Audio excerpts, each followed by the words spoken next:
How many of you went into that relationship thinking you've met your soulmate, your happily ever after, and came out of that mess with a PhD in narcissism?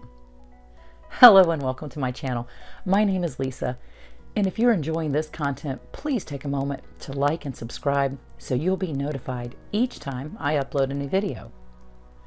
Covert narcissism can be very hard to recognize, especially since many of us think of a narcissist as someone who is constantly checking their appearance in the mirror, someone who brags about their successes and accomplishments to anyone who will listen, someone who's obviously up on themselves. And while this can certainly be true and is true of narcissists, the covert narcissist comes across quite differently, making them harder to detect. The covert narcissist, sometimes referred to as the vulnerable narcissist, can come across as humble, shy, socially awkward, and may even have a tendency to put themselves down. These narcissists are the ones that play the victim, and they do this in order to gain sympathy from others. This is also the main tactic they use to ensnare their new victim, their new source of supply.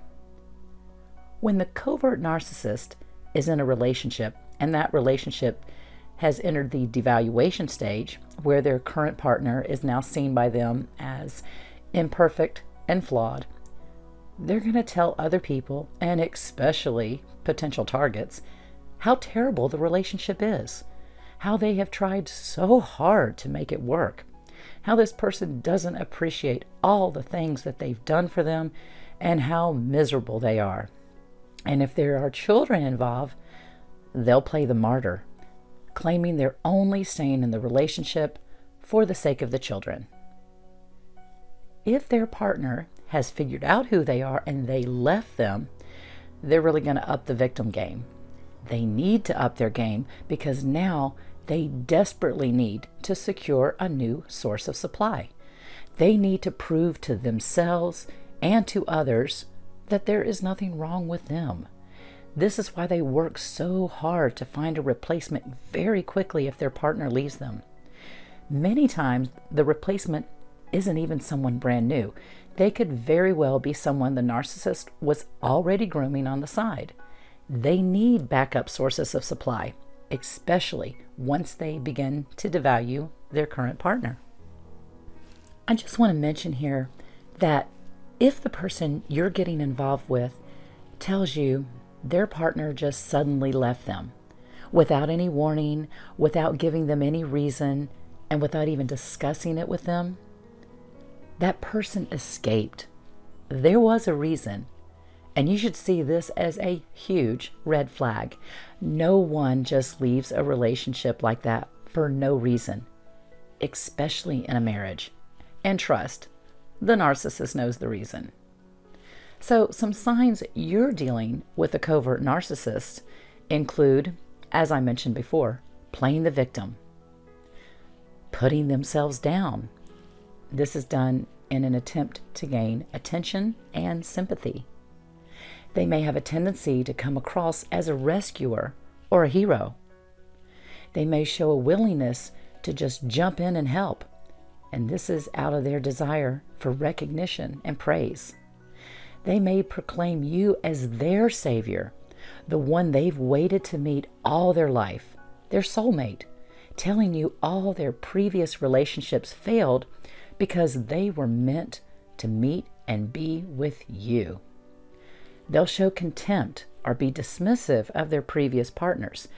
Everyone either deceived them, took advantage of them, or just never appreciated all the wonderful things they did. As this relationship continues, you'll start to notice passive-aggressive behaviors, such as small criticisms disguised as joking or backhanded compliments.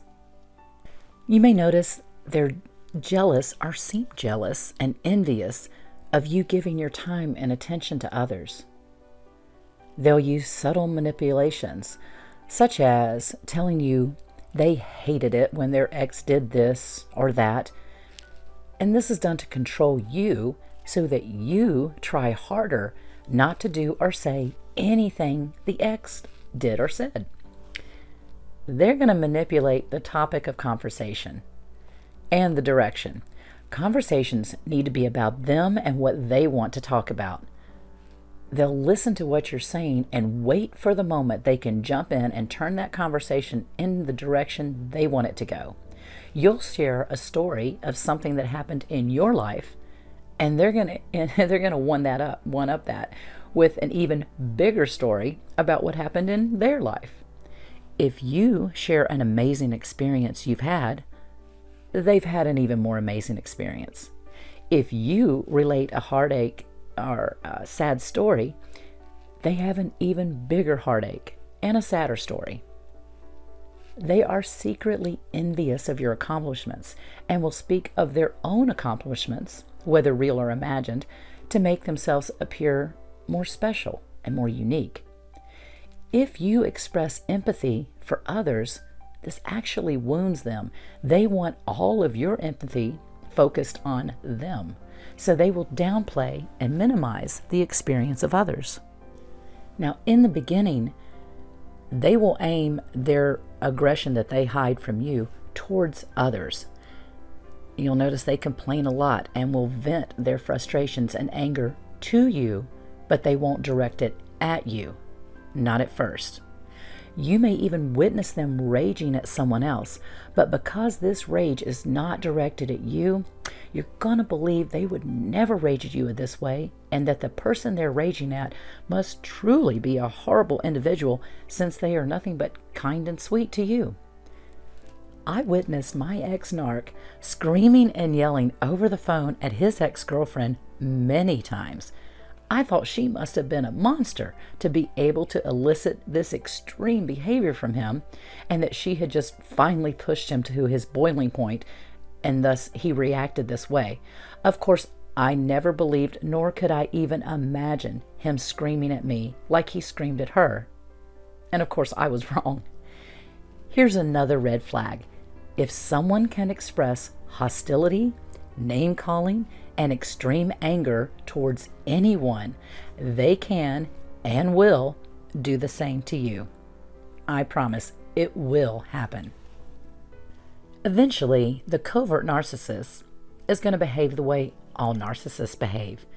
They are eventually going to show themselves to be controlling and demanding. They will criticize you, belittle you, invalidate you, and devalue you. They're going to learn about all your secrets and will expose them to others. You probably won't even be aware of this at first. They're going to learn about all your vulnerabilities and insecurities, and they will use these against you later. They will also tell these to others, and again, you won't even know about it at first. Long before they're deep into the devaluation of you, they've already devalued you to others. And they do this so that if and when you wake up to what's happening and start talking to other people about their behavior, you're likely not going to be believed. The narcissist has already poisoned others against you. All narcissists lie. All of them. When you start catching them in their lies and call them out on it, they will turn it around on you, get defensive, deflect, project, gaslight, and blame you for whatever they said or whatever they did. You'll notice that they speak nicely to other people to their face. And once that person leaves, they will criticize them, either subtly or not so subtly. Just know that they are doing the exact same thing to you when they're not with you. I used to overhear my ex-narc talking to people over the phone and saying very hurtful things about me. Then he would act so nice and sweet to me. On top of that, he would then say nasty things to me about the person he was just chatting so nicely with. They're going to take credit for your accomplishments. You were only able to achieve such things because of their support. And they will blame you for your failures, since you wouldn't have failed if only you had listened to their advice. So tell me, have you ever dealt with a covert narcissist? What was your experience with them? What would you add to this list? The more you understand about narcissist and narcissistic personality disorder, the easier it will become to recognize these toxic individuals. And here's yet another red flag. If you are Googling your partner's behavior, trying to understand what the hell is going on with them, if you're watching videos like this, trying to determine if you're dealing with a narcissist, you probably are. Thank you for taking the time to listen, and may you have a blessed day, Thrivers.